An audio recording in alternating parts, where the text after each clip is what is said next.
शादीशुदा लोगों को एक बड़ी सीख देने वाली कहानी। पत्नी ने न जाने क्या किया था कि पति उसे एक के बाद एक कई थप्पड़ जड़ दिए। हमेशा हर सिचुएशन को शांति से हैंडल करने वाली पत्नी भी इस बार इतनी अशांत हो उठी कि उसने अपनी चप्पल ही निकालकर पति की ओर दे फेंकी। चप्पल पति के बालों को छूते हुए निकल गई।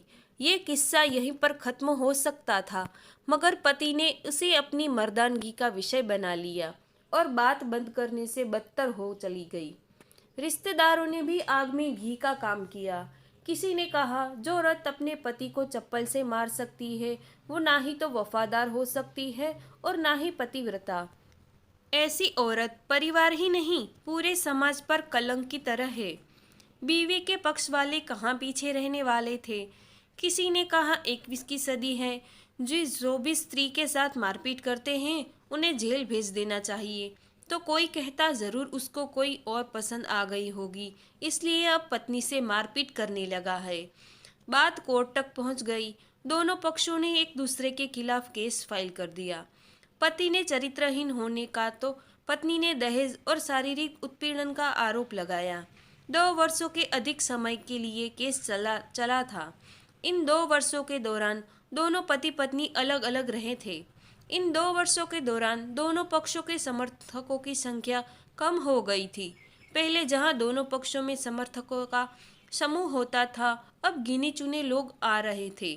पति और पत्नी दोनों की आर्थिक स्थिति भी ये इस समय के दौरान नीचे गिर चुकी थी, जिन्हें वो अपना शुभचिंतक समझ रहे थे। पैसों की बात आते ही उन्होंने भी अपना पलड़ा झाड़ लिया था। अगर कोई देने को राजी भी हुआ तो मोटे ब्याज की शर्त पर। आखिरकार वही हुआ जब सब चाहते थे डाइवोर्स। हर कोई खुश था, दोनों पक्षों के रिश्तेदार, उनके माता पिता और दोनों के वकील। लेकिन 5 साल की सुखद शादी और एक सुंदर बेटी होने के बाद मिले इस डाइवोर्स से पत्नी मुक चुकी थी और पति शांत। शायद ये एक इत्तेफाक ही था कि इस खुशी को मौके को मनाने के लिए दोनों पक्ष के लोग एक ही चाय की टपरी पर बैठे, आमने सामने। इत्तेफाक इसलिए क्योंकि ज़्यादातर लोग जो एक दूसरे के विरोध पक्ष को सपोर्ट कर रहे थे वे एक दूसरे को अच्छे से जानते भी नहीं थे। पति पत्नी भी इसी सभी से दूर एक दूसरे के सामने मेज पर बैठे। पत्नी ने पति से कहा, अब तो खुश होगे ना, तुम्हारे मन की जो हुई है मुबारक हो। तुम भी तो आज जीत गई हो, मुझसे तलाक तो तुम्हें भी मिल गया है। Congratulation to you too. पति ने कहा। तलाक को तुम जीत का प्रतीक समझते हो? पत्नी ने पूछा। पति चुप रहा। थोड़ी देर की शांति के बाद पति ने कहा, मुझे तुम्हें 5 लाख रुपए अभी और हर महीने 8 हजार देने का आदेश है। अभी मेरे पास पैसे नहीं है, इसलिए हमारा मतलब मेरा जो सिटी में फ्लैट है उसे तुम्हारे नाम कर देता हूँ। पत्नी बोली, लेकिन उस फ्लैट की कीमत तो 18 लाख की है। हाँ, लेकिन हमारी बेटी तुम्हारे साथ है और आगे जाके उसके खर्चे भी बढ़ेंगे, तुम्हें थोड़ी आसानी होगी। पति ने कहा, नहीं नहीं, मुझे 5 लाख ही देना और तुम हर महीने 8 हजार तो देने ही वाले हो। मैं मैनेज कर लूँगी। अगर 5 लाख नहीं अब तब कोई बात नहीं। पत्नी बोली। दोनों फिर से शांत हो गए। पति सोचने लगा, कितनी भोली और समझदार है ये औरत, जो कुछ समय पहले तक मेरी पत्नी थी और अब अनजान है। ये वही है जो कम से कम खर्चे में घर चलाती और पैसे बचाकर मेरे जन्मदिन और बर्थडे पर हमेशा मेरे लिए नए कपड़े खरीद कर लाती।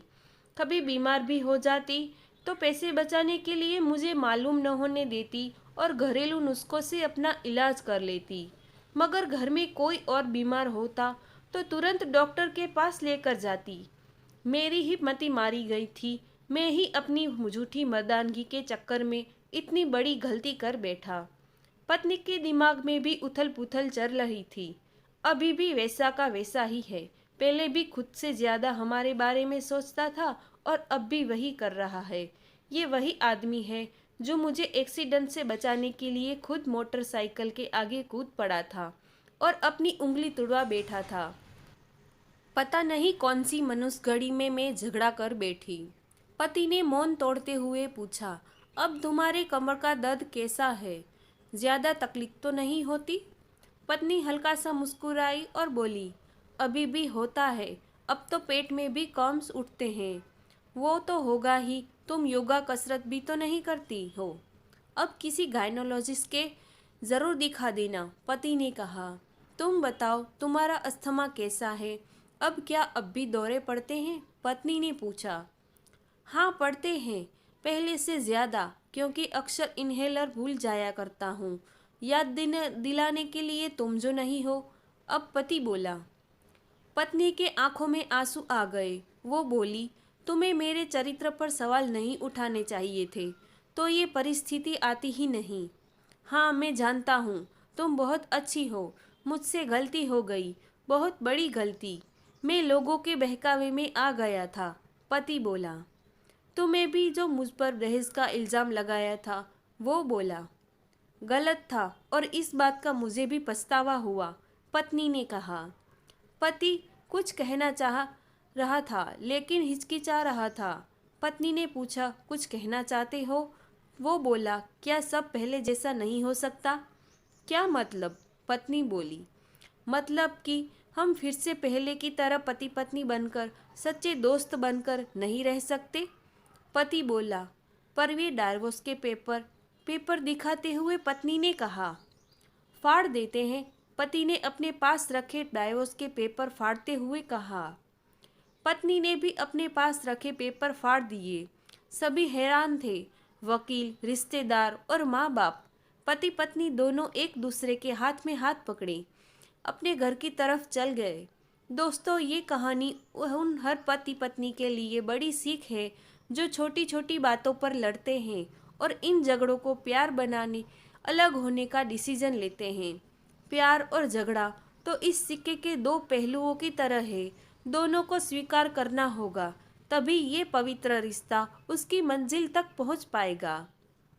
आपको यह कहानी कैसी लगी हमें कमेंट करके ज़रूर बताएं। हमारे चैनल को लाइक, शेयर एंड सब्सक्राइब करें। Thank you.